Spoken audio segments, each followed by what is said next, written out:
तो दोस्तों यही वो जगह है जिसको खूनी झील के नाम से जाना जाता है और इसके बारे में कहा जाता है कि जो भी यहाँ आता है उसका आत्महत्या करने का दिल चाहता है।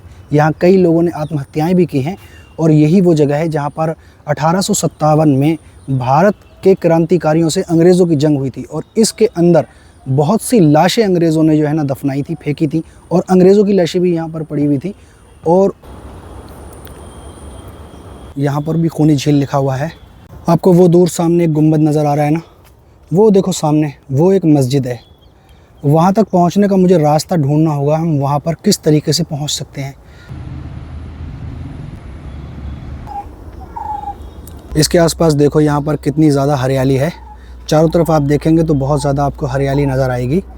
काफ़ी इंटरेस्टिंग यहाँ से हिस्ट्री जुड़ी हुई है। तो चलिए वहाँ पर चलते हैं। वो झील भी मैं आपको दिखाऊंगा और यहाँ पर आसपास का जो हिस्सा है ये भी मैं आपको दिखाऊंगा। क्योंकि अभी बरसात का मौसम है तो इसलिए यहाँ पर हमें देख के चलना पड़ेगा, क्योंकि ऐसे रास्तों पर जैसे ये आप देख रहे हो झाड़ झंकाड़ है यहाँ पर बहुत सारे, तो ऐसी जगहों पर सांप मिलने के चांस बहुत ज़्यादा हैं और यहाँ पर बंदर भी बहुत हैं। जब हम ज़्यादा अंदर चले जाएंगे तो हमें बहुत सारे बंदर भी देखने को मिलेंगे। यहाँ पर जितने भी बंदर बैठे हुए हैं इनसे हमें आई कांटेक्ट नहीं करना है। अगर हम इनसे आई कांटेक्ट करेंगे ये एकदम निपट जाते हैं, अगर इनसे आंखें मिलाई जाएँ तो। ये सामने पेड़ पता नहीं किस चीज़ का है, इसके ऊपर चील का घोंसला रखा हुआ है। वो देखो बंदर बहुत है यहाँ पे, मैं तो उसको जूम करके दिखाता हूँ। वो देखो, दिखा बंदर कितने पेड़ों के ऊपर बैठा हुआ है। ये बहुत सारी बेल नज़र आ रही हैं। ये बेल किस चीज़ की हैं ये तो मैं कह नहीं सकता, अगर आपको पता हो तो आप मुझे ज़रूर कमेंट में बताना। ये है लिप्टिस का पेड़, इसके बारे में मैं जानता हूँ। इसको देखकर ऐसा लगता है जैसे पान के पत्ते हों।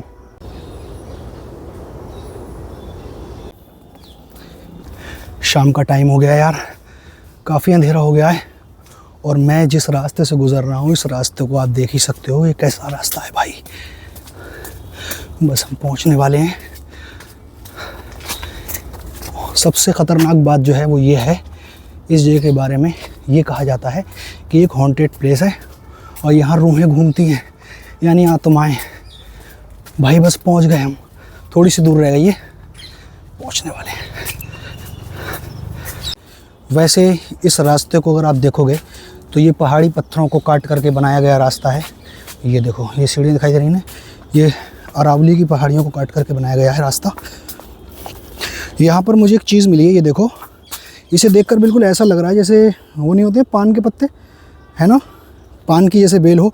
लेकिन ये रास्ता काफ़ी ख़तरनाक भी है क्योंकि ऐसी जगहों पर अक्सर सांप होते हैं, तो हमें बहुत एहतियात के साथ यहाँ से चलना होगा।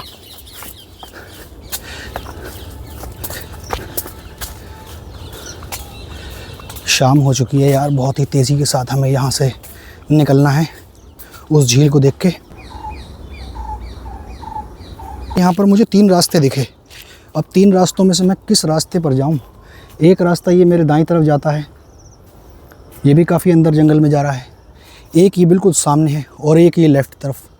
तो दोस्तों यहाँ पर आके मैं काफ़ी कंफ्यूज हो गया। यहाँ से 3 रास्ते जा रहे हैं, एक मेरे राइट की तरफ, एक सामने सीधे जा रहा है और यहाँ पर एक लेफ़्ट की तरफ। यहाँ पर 3 रास्ते हैं, मुझे यहाँ पर किस साइड से जाना है, मुझे शुरुआत कहाँ से करना चाहिए। मैं शुरुआत यहीं से करता हूँ। चलो, किस्मत है शायद इसी रास्ते पे हमें खूनी झील मिल जाए, बाकी कुछ कह भी नहीं सकते। खूनी झील का जो इतिहास है वो भारत के स्वतंत्रता सेनानियों से जुड़ा हुआ है। अंग्रेज़ और भारतीय लोग यहाँ पर उनकी जंग हुई थी और ऐसा बताया जाता है कि इस खूनी झील के अंदर उन लोगों की लाशें फेंक दी गई थी जिनकी बदबू काफ़ी दूर तक फैल गई थी और यहाँ पर लोगों का मानना है कि यहाँ पर उन्होंने आत्माओं को भी देखा। अरे यार यहाँ पर बिल्कुल आत्मा वाली वाइब आ रही है भाई। देखो बोर्ड तो लगा हुआ है, वैसे बोर्ड तो लगा हुआ है, लग तो रहा है कि जैसे यहाँ पर ये खूनी झील का रास्ता मुझे शायद मिल गया। ये देखो लिखा हुआ है खूनी झील 70 मीटर। तो इस रास्ते से यानी सिर्फ 70 मीटर वो रह गई है हमसे झील दूर। देखो पहुँच गए हम, बस पहुँचने वाले हैं। बस ख़तरे की बात यह है कि चोर वोर ना मिल जाए यार, यहाँ चोर चक्कों का मामला है थोड़ा। देखो पहुँच गए भाई। देखो ये बोर्ड लगा हुआ नज़र आ रहा है सामने, इस पे भी लिखा हुआ है खूनी झील और सामने जाल नज़र आ रहा है। ये देखो यहाँ लिखा हुआ है खूनी झील। ये पहुँच चुके हैं हम। इसके आसपास जाल लगा हुआ है। जाल बस इसी वजह से लगाया है क्योंकि यहाँ पर कई लोगों ने आके आत्महत्या भी की है। इसके बारे में लोगों का ये कहना है कि यहाँ पर लोग आते हैं और आत्महत्या कर लेते हैं भाई। तो काफ़ी बड़ी झील है, मैं आपको दिखाता हूँ। यहाँ इस पुल के ऊपर चढ़ के छोटा सा पुल भी है। देखो यहाँ पर आप इस साइड में देखोगे तो यहाँ पर नज़र आएगी आपको एक झील, और ये काफ़ी अंदर तक है। इसी तरीके से इस साइड में आप देखोगे तो यहाँ पर भी आपको झील नज़र आएगी। ये देखो, झील की हिस्ट्री काफ़ी इंटरेस्टिंग है। इसके बीच में यार झाग कैसे उठ रहे हैं, ये देखो दिख रहा है ना झाग। कहीं ऐसा तो नहीं है हकीकत में कोई आत्मा वगैरह का चक्कर है यार यहाँ पर, है ना? ये झाग क्यों उठ रहे हैं भाई? यही है वो जगह जिसको खूनी झील के नाम से जाना जाता है। इसके बारे में कहा जाता है कि यहाँ पर 1857 में जंग हुई थी, और अंग्रेज़ और भारतीयों की जो यहाँ पर जंग हुई थी, तो जो लाशें थी उसको इस झील के अंदर फेंक दिया गया था।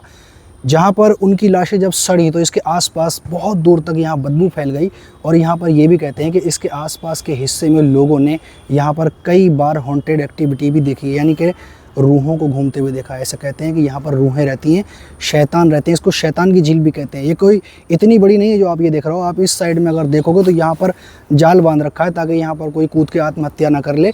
यहाँ पर ऐसा बताया जाता है कि कई लोग आ चुके हैं जिन्होंने आत्महत्या करने की कोशिश की है, और कई लोग यहाँ पर डूब के भी मर चुके हैं। वैसे यहाँ पर ये बहुत बड़ी जगह में बनी हुई है। मैं अगर आपको दिखाऊँ तो आप देख सकते हो यहाँ पर इसके आसपास कितना बड़ा जंगल मौजूद है, और इसी जंगल के दरमियान ये काफ़ी आगे तक झील है, और इस जंगल के दरमियान ये खूनी झील बनी हुई है। इसके पास में एक मस्जिद भी है, वहाँ पर मैं आपको लेकर चलता हूँ। चलिए हम उस साइड में चलते हैं। तो हमें मस्जिद देखने के लिए इस साइड में जाना होगा। वैसे यहाँ की इंटरेस्टिंग बात यह है कि ऐसी जगह पर भी कई और इमारतें बनी हुई है। जैसे यहाँ पर एक मस्जिद बनी हुई है, वो मस्जिद मैं आपको दिखाता हूँ, बाहर से दिखाऊँगा। आप सोचो कि ऐसी जगह पर, इतने ख़तरनाक जगह पर भी मस्जिदें बनी हुई हैं और कई चीज़ें बनी हुई हैं। अब तो ये जंगल ही जंगल हो गया है। पहले किसी ज़माने में यहाँ पर बहुत सी चीज़ें हुआ करती थी। तो दोस्तों सोचने वाली बात यह है कि ऐसी जगह पर भी मस्जिदें बनी हुई हैं।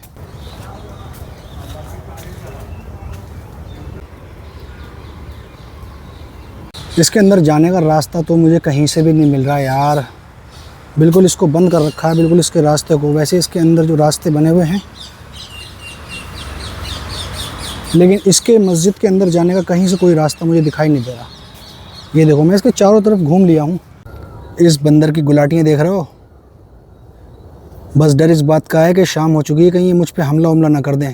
देखो कितनी पतली डाली पे ये लटका हुआ है। मैं थोड़ा जूम करके दिखाता हूँ। ये देखो, ऐसा लगता है आंधी बारिश की वजह से यहाँ पर ये इतना बड़ा पेड़ गिरा हुआ है। तो इसके अंदर जाने का रास्ता मुझे कहीं से भी दिखाई नहीं दे रहा। बस चारों तरफ इसके जाल ही जाल नज़र आ रहे हैं। शायद उस साइड में इसका कोई रास्ता नज़र आ जाए मुझे। देखो इधर भी हम देखेंगे तो यहाँ पर भी हमें इसके जाल ही नज़र आ रहा है। इसके अंदर जाने का रास्ता वो देखो उधर गेट है ना, लेकिन इसके दरवाजे में तो यार ताला लगा हुआ है, हम अंदर नहीं जा सकते। बस यहीं से देख सकते हैं, काफ़ी अंदर इसके लंबी लंबी घासें जमी हुई। इस पे लिखा हुआ है चौबुर्जी। ये कोई पुराने ज़माने की इमारत महसूस हो रही है। मैं यहाँ पर काफ़ी लेट आया हूँ, इसलिए इस पूरी जगह को कवर नहीं कर पाया इस वीडियो में। काफ़ी मुख्तसर ही जगह हम देख पाए। शाम हो गई है, लेकिन आइंदा मैं जब यहाँ पर आऊँगा वीडियो बनाने के लिए तो ज़रा टाइम से आऊँगा और इस पूरी जगह को कवर करूँगा। उम्मीद करता हूँ आज की वीडियो आपको ज़रूर पसंद आ गई होगी। वीडियो पसंद आ गई है तो वीडियो को लाइक करके चैनल को सब्सक्राइब कर दीजिए, ताकि आने वाली वीडियो अब तक आसानी से पहुँच जाए। मिलते हैं फिर एक और नई वीडियो में।